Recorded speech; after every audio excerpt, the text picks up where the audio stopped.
रावण सीतेला घेऊन गेलेला आहे।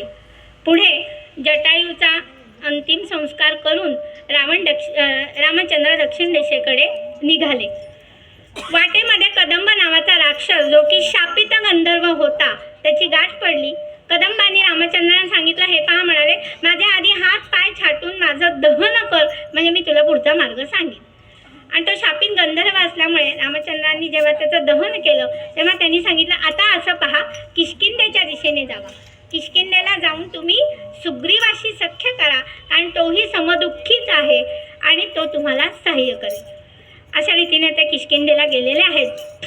सुग्रीव, किष्किंधाधिपती सुग्रीव हा राज्यपदावरून स्थानभ्रष्ट झाला होता आणि म्हणून तो ऋष्यमुख पर्वतावर राहत होता। हे दोन धनुर्धारी त्याला दूरवरून दिसले म्हणताना त्यांनी हनुमंताला पाठवलं की हे नक्की कोण आहेत, वालीने तर पाठवलेले नाहीत ना, असं म्हणून त्यांनी हनुमंताला आधी पाठवलं की कोण आहेत बघायला। परंतु प्रथम भेटीतच हनुमंताला श्री रामचंद्रांविषयी अत्यंत आत्मीयता उत्पन्न झाली आणि मग अग्नीच्या साक्षीने सुग्रीव आणि श्री रामचंद्र यांच्यामध्ये सख्य झालं आणि करार झाला। सुग्रीवाचा भाऊ वाली यांनी स्वबळावर किष्किंधेचं राज्य त्याच्याकडनं हिरावून घेतलं होतं आणि त्याची पत्नी तारा हिचं पण हरण वालीनं केलं होतं आणि म्हणून रामचंद्रांनी वालीचा वध केला आणि तो समोरासमोर वध होण्यासारखा नव्हता, म्हणून वृक्षाच्या आडून वालीला मारणं भाग होतं। पण अधर्माचं उत्तर कधी कधी अधर्माने देणं भाग पडतं, म्हणून ते म्हणाले, वाली वधना खल निर्दालन, मी धर्माचे केले पालन। अशा रीतीने वालीचा वध झाला आणि वालीला त्याने आश्वासन दिलं की तुझा पुत्र अंगद याचा मी सांभाळ करीन।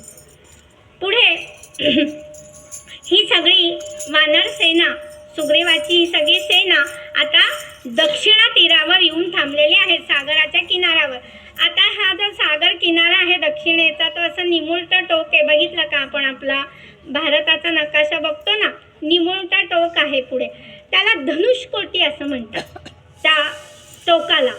आणि की आता पुढे जायचं आहे तर संपाती हा जटायूचा भाऊ, त्याला खूप दूरवरचं दिसत असे, ज्याला आपण सॅटेलाइट आत्ताच्या भाषेत म्हणतो, कदाचित तसंच। संपातीने सांगितलं की लंका नावाचं बेट आहे सागरामध्ये आणि त्या बेटामध्ये लंका नगरीमध्ये अशोकवनामध्ये रामचंद्रांची स्वामिनी सीता हिला रावणाने ठेवलेली आहे, त्यामुळे लंकेपर्यंत जाणं भाग आहे। असं म्हणताना जांबुवंतानं हनुमंताला त्याच्या पराक्रमाचं शक्तीचं स्मरण करून दिलं आणि रामचंद्रांनी आपली मुद्रिका हनुमंताबरोबर दिली आणि त्यांनी उड्डाण केलं। कितीतरी वाटेमध्ये आलेल्या सगळ्या समस्यांशी झुंजत हनुमंत लंकेत पोचला।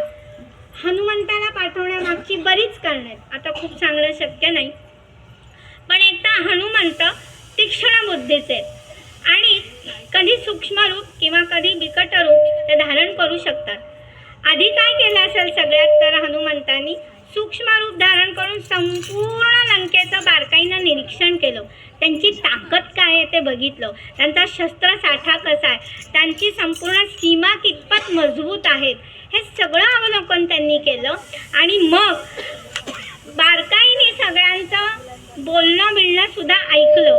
एकच घर संपूर्ण लंकेमध्ये सात्विक होतं, ते विभीषणाचं। आणि जेव्हा संवादामधून त्याच्या लक्षात आलं की अशोकवन कुठे आणि अशोकवनात सीता कुठे, हे लक्षात आल्याबरोबर हनुमंत अशोकवनातल्या एका वृक्षावर जाऊन बसले। मध्यरात्री सगळ्या राक्षसी झोपलेल्या असताना अतिशय हळुवार स्वरामध्ये हनुमंतांनी रामचरित्र गायलं। आधी तर सीतेला वाटलं हा कोणीतरी मायावी आहे का काय, पण जेव्हा तिने त्या एवढ्या मृदू आवाजातलं रामचरित्र ऐकलं आणि तिला खूप आनंद झाला। हळूच हनुमंत तिच्या समोर आले आणि ती मुद्रिका सीतेच्या स्वाधीन करून म्हणाले की मी रामचंद्रांचा दास आहे आणि तुमचा शोध घेण्यासाठी आलो होतो, तर तुमची इच्छा असेल मी तुम्हाला असाच लगेच घेऊन जातो परत तिकडच्या बेटावर। सीता म्हणाली, छे शक्यच नाही, मी अशी कशी तुमच्याबरोबर येईन, रामचंद्रांचं कोदंड काय उगाचच आहे का, त्यांनी कोदंड धारण करावा, रावणाशी लढावा त्याला मातीत घालावं आणि मगच मी येईन, तोपर्यंत मी येणार नाही. हरकत नाही म्हणाले. पण सीतेला अत्यंत आत्मविश्वास निर्माण झाला. आता हनुमंतांनी काय केली बघा गंमत. कसं असतं बघा, दहशतीचं उत्तर हे नेहमी दहशतीनेच द्यायचं असतं. हनुमंतांनी आधी काय केलं, अशोकवनाचा विध्वंस केला, बरीच झाडं पाडली, बरीच फळं खाल्ली आणि विध्वंसच केला. इंद्रजित खडबडून जागा झाला. अरे बापरे, कोण माकड शिरलं, अशोकवनात काय करते. आणि मग त्यानं ब्रह्मास्त्र सोडलं. आजूबाजूचा विचारच नाही केला. ब्रह्मास्त्रामध्ये हनुमंतांनी स्वतःला बांधून घेतलं. का तर रावण कसा आहे हे समोरासमोर बघायचं होतं, त्याची शक्ती समोरासमोर आजमावायची होती. हनुमंताला राजदरबारात नेऊन उभं केलं. त्यांनी सांगितलं की मी रामांचा दूत आहे आणि सीता नक्की कुठे आहे हे बघायला मी आलो होतो. साध्यंत सांगितलं. मग म्हणाले, रावण म्हणाला ह्याचा तात्काळ वध कर. विभीषण म्हणाला अजिबात नाही, तो दूत आहे आणि दूताचा वध करता येणार नाही, त्याला परत पाठवा. दूताचा वध नाही करायचा. नाही मग ह्याची खोडच मोडूया असं म्हणून त्याची शेपटी जाळण्यासाठी चिंध्या बांधल्या, त्याच्यावर तेल ओतलं आणि पेटवलं.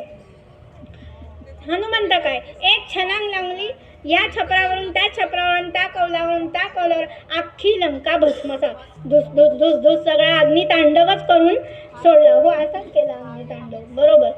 आणि मग इकडे रावणाच्या मनामध्ये धडधड धडधडच झाली. बापरे, हे फारच भयंकर आहे. म्हणजे एक नुसती झलक दाखवली.